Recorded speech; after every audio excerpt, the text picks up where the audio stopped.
had the urge to make jewelry, so I asked my Instagram followers to pick between onyx, who I had a solid idea for.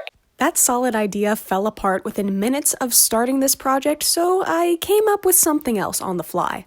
The original concept for this was to turn onyx into one of those adjustable snake arm cuff bracelet thingies.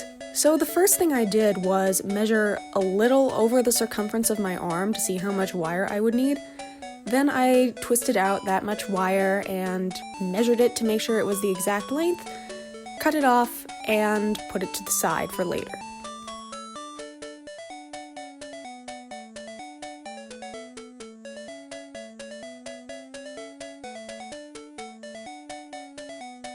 Then I took out the last of my stone-colored Sculpey clay and started rolling it out. If you look closely, you can kind of see the moment I realized that I'm not gonna have enough to make an arm cuff and start improvising what I'm actually going to use this for, because at this point it's way too late to go back now. I have already committed myself to making this thing. So I start cutting out some stone shapes, little hexagons and stuff, and see what I can make out of all of them. There were a bunch of these, at least 3-4 dozens of various sizes.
Once I'd used up all of the clay and made a bunch of little stones, I lined them up on the wire to see how they would fit and how many I would actually end up using.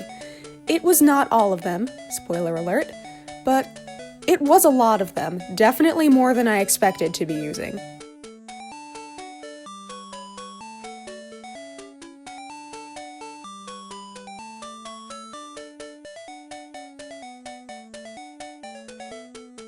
With a needle, I poked holes into and through each individual piece and threaded them onto the wire one by one.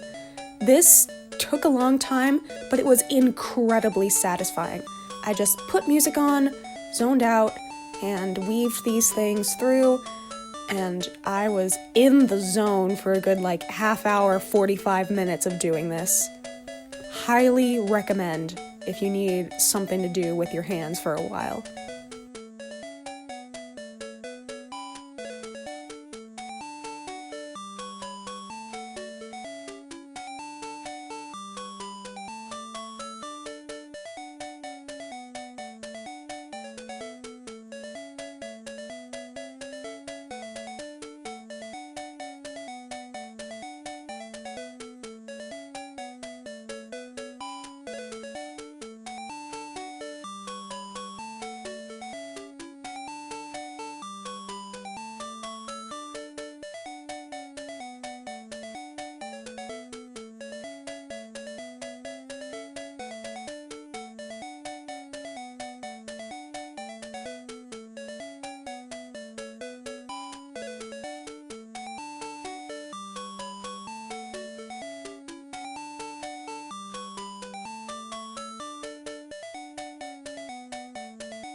I cut off the end of the wire to make it a little bit shorter than I initially planned it.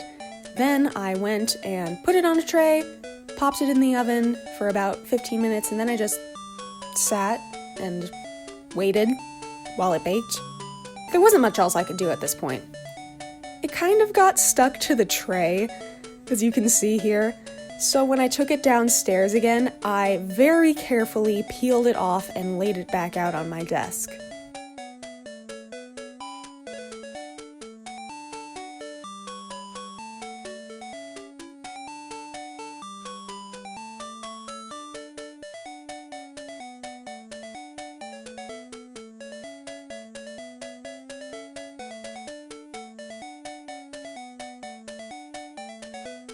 Detail painting is not my forte, and there were quite a few hiccups when I added the face to this thing.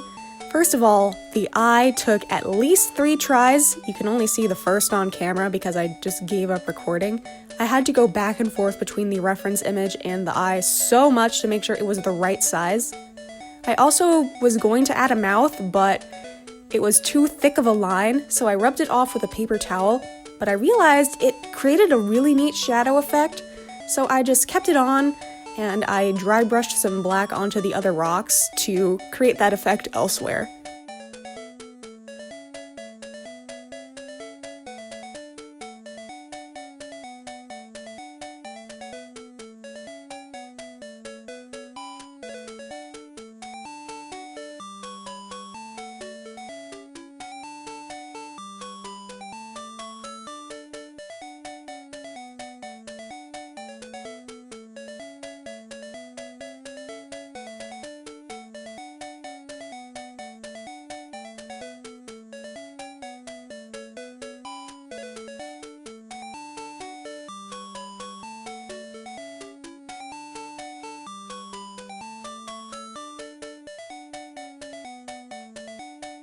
I did try it on my arm to see if it would actually stay like I had originally intended it to, but the wire just didn't want to hold tightly like I hoped it would.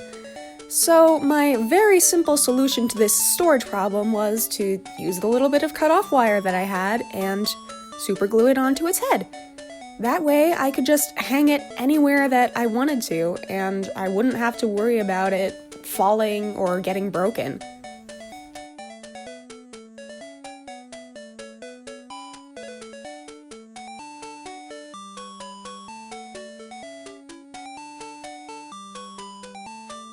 And we're done! Right now it's just hanging on my lamp, on the little dial that turns it on, because it was the only place that I could put it. And there are so many things that you can do with this toy. You can bend it, you could spin the rocks around, you could slide them up and down the wire. You can shake it and it makes a fun little sound. I don't know if you can hear that, but that's the fun little sound. Thank you so much for watching. Like, subscribe, do whatever you feel so inclined, and see you in the next one.